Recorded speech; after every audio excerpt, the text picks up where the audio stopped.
जय श्री कृष्णा। राधे राधे। ओम नमः भगवते वासुदेवाय नमः। श्री कृष्ण गोविंद हरे मुरारी, हे नाथ नारायण वासुदेवा। आइए सुनते हैं सटतिला एकादशी की कथा। सटतिला एकादशी की हार्दिक शुभकामनाएं। एक समय दालभ्य ऋषि ने पुलस्त्य ऋषि से पूछा कि महाराज, पृथ्वी लोक के मनुष्य ब्रह्म हत्यादि महान पाप करते हैं, पराये धन की चोरी तथा दूसरे की उन्नति को देखकर ईर्ष्या करते हैं, साथ ही अनेक प्रकार के व्यसनों में फंसे रहते हैं, फिर भी उनको नरक प्राप्त नहीं होता। इसका क्या कारण है? वह न जाने कौन सा दान पुण्य करते हैं जिससे उनके पाप नष्ट हो जाते हैं। यह सब कृपा पूर्वक आप कहिए। पुलस्त्य मुनि कहने लगे कि हे महाभाग, आपने मुझसे अत्यंत गंभीर प्रश्न पूछा है। इससे संसार के जीवों का अत्यंत भला होगा। इस भेद को ब्रह्मा, विष्णु, रुद्र तथा इंद्र आदि भी नहीं जानते, परंतु मैं आपको यह गुप्त तत्व अवश्य बताऊंगा।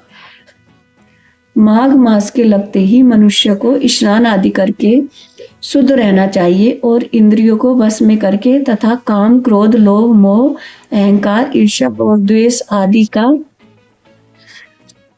त्याग कर भगवान का स्मरण करना चाहिए। पुष्य नक्षत्र में गोबर, कपास, तिल मिलाकर उनके कंडे बनाने चाहिए। उन कंडों से 108 बार हवन करना चाहिए और उस दिन मूल नक्षत्र और एकादशी तिथि हो तो अच्छे पुण्य देने वाले नियमों को ग्रहण करें। स्नान आदि नित्य क्रिया से निवृत्त होकर सब देवताओं के देव श्री भगवान का पूजन कर और एकादशी का व्रत धारण करके रात्रि जागरण करना चाहिए। उसके दूसरे दिन धूप, दीप, नैवेद्य आदि से भगवान का पूजन करके खिचड़ी का भोग लगावें। तत्पश्चात पेठा, नारियल, सीताफल या सुपारी सहित अर्घ्य देकर स्तुति करनी चाहिए। भगवान, आप दीनों को शरण देने वाले हैं, इस संसार सागर में फंसे हुओं का उद्धार करने वाले हैं। हे पुंडरीकाक्ष, हे विश्वभावन, हे सुब्रह्मण्य, हे पूर्वज, हे जगतपते, आप लक्ष्मी सहित इस तुच्छ अर्घ्य को ग्रहण करें।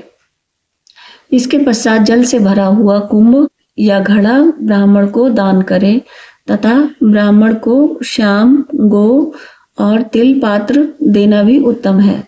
तिल स्नान और भोजन दोनों ही श्रेष्ठ हैं। इस प्रकार जो मनुष्य जितने तिलों का दान करता है उतने ही 1000 वर्ष स्वर्ग में वास करता है। तिल स्नान, तिल का उपटन, तिल का हवन, तिल का तर्पण, तिल का भोजन और तिलों का दान, ये तिल के 6 प्रकार के प्रयोग होने के कारण यह सटतिला एकादशी कहलाती है। इस व्रत के करने से अनेक प्रकार के पाप नष्ट हो जाते हैं। इतनी कथा कहकर पुलस्त्य ऋषि कहने लगे कि अब मैं इस सटतिला एकादशी की कथा तुमसे कहता हूँ। एक समय नारद जी ने भगवान विष्णु से यही प्रश्न किया था और भगवान ने जो सटतिला एकादशी का महात्म्य नारद जी से कहा सो मैं तुमसे कहता हूँ। नारद जी कहने लगे कि भगवान, सटतिला एकादशी का क्या पुण्य होता है और इसकी क्या कथा है, सो मुझसे कहिए। भगवान कहने लगे कि हे नारद, मैं तुमसे आंखों देखी सत्य घटना कहता हूँ, तुम ध्यान पूर्वक सुनो। प्राचीन काल में मर्त्य लोक में एक ब्राह्मणी रहती थी। वह सदैव व्रत करती रही। इससे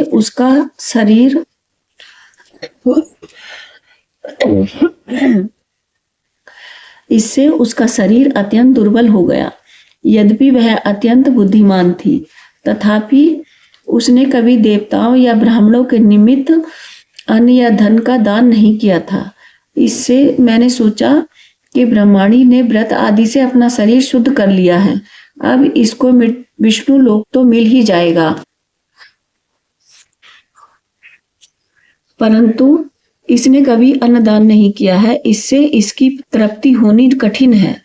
ऐसा सोचकर मैं एक भिखारी बनकर मृत्यु लोक में उस ब्रह्माणी के पास गया और उससे भिक्षा मांगी। वह ब्रह्माणी बोली कि महाराज, आप यहाँ किस लिए आए हैं? मैंने कहा कि मुझे भिक्षा चाहिए। इस पर उसने एक मिट्टी का डेला मेरे भिक्षा पात्र में डाल दिया। मैं उसे लेकर स्वर्ग में लौट आया। कुछ समय पश्चात वह ब्रह्माणी भी शरीर त्याग कर स्वर्ग में आ गई। उस ब्रह्माणी को मिट्टी का दान करने से स्वर्ग में सुंदर महल मिला, परंतु उसने अपने घर को अनादि सब सामग्रियों से शून्य पाया। घबराकर वह मेरे पास आई और कहने लगी कि भगवान, मैंने अनेकों व्रत आदि से आपकी पूजा की, परंतु फिर भी मेरा घर अनादि सब वस्तुओं से शून्य है। इसका क्या कारण है? मैंने कहा कि पहले तुम अपने घर जाओ, वहां देव स्त्रियां तुम्हें देखने के लिए आएंगी। पहले उनसे सटतिला एकादशी का पुण्य और विधि सुन लेना, तब द्वार खोलना। मेरे वचन सुनकर वह अपने घर गई। जब देव स्त्रियां आई और द्वार खोलने के लिए कहा तो ब्रह्माणी बोली कि आप मुझे देखने के लिए आई हैं, तो सटतिला एकादशी का महात्म्य कहिए। उनमें से एक देव स्त्री कहने लगी कि मैं कहती हूँ, जब ब्राह्मणी ने सटतिला एकादशी का महात्म्य सुन लिया, तब उसने द्वार खोला। देवांगनाओं ने उनको देखा कि न तो वह गंधर्वी हैं और न असुरी हैं, वरन पहले जैसी मानुषी हैं। उस ब्राह्मणी ने भी उनके कथानुसार सटतिला एकादशी का व्रत किया। इसके प्रभाव से वह सुंदर और रूपवती हो गई तथा उसका घर अन्न और आदि समस्त सामग्रियों से युक्त हो गया। अतः मनुष्यों को मूर्खता त्याग कर सटतिला एकादशी का व्रत और लोभ न कर तिलादि का दान करना चाहिए। इससे दुर्भाग्य, दरिद्रता तथा अनेक कष्ट दूर होकर उनको मोक्ष की प्राप्ति होती है। बोलो एकादशी माता की जय। ओम नमः भगवते वासुदेवाय नमः। श्री कृष्ण गोविंद हरे मुरारी, हे नाथ नारायण वासुदेवा। जय एकादशी। आइए सुनते हैं एकादशी माता की आरती। जय एकादशी माता मैया, जय एकादशी माता, तेरे नाम गिनाऊं देवी भक्ति प्रदान करनी। गण गौरव की देवी माता शास्त्रों में वर्णी, मार्गशीर्ष के कृष्ण पक्ष की उत्पन्ना, विश्व तारिणी जन्मी, शुक्ल पक्ष में हुई मोक्षदा मुक्तिदाता बन आई। पोष के कृष्ण पक्ष की सफला नामक है, शुक्ल पक्ष में होए पुत्रदा, आनंद अधिक रहे। नाम सटतिला माघ मास में कृष्ण पक्ष आवे, शुक्ल पक्ष में जया कहावे, विजय सदा पावे। विजया फागुन कृष्ण पक्ष में शुक्ला आमल की, पाप मोचनी कृष्ण पक्ष में चैत्र महाबली की। चैत्र शुक्ल में नाम कामिदा धन देने वाली, नाम बरूथनी कृष्ण पक्ष में वैशाख महावाली।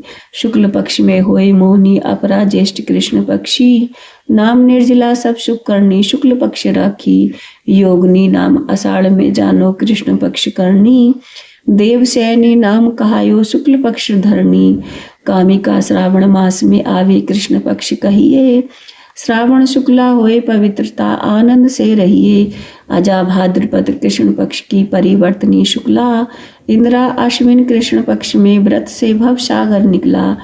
पापा कुंसा है शुक्ल पक्ष में आप हरनहारी, रमा मास कार्तिक में आवे सुखदायक भारी। देवोत्थानी शुक्ल पक्ष की दुखनाशक मैया, पावन मास में करूं बिनती पार करो नैया। परमा कृष्ण पक्ष में होती जनमंगल करनी, शुक्ल मास में होए पद्मनी दुख दारिद्र हरणी। जो कोई आरती एकादशी की भक्ति सहित गावे, जन गुरुदिता स्वर्ग का वासा निश्चय वह पावे। ओम जय एकादशी माता मैया, जय एकादशी माता। ओम नमो भगवते वासुदेवाय नमः। श्री कृष्ण गोविंद हरे मुरारी, हे नाथ नारायण वासुदेवा। प्रिय बहनों और माताओं, कल है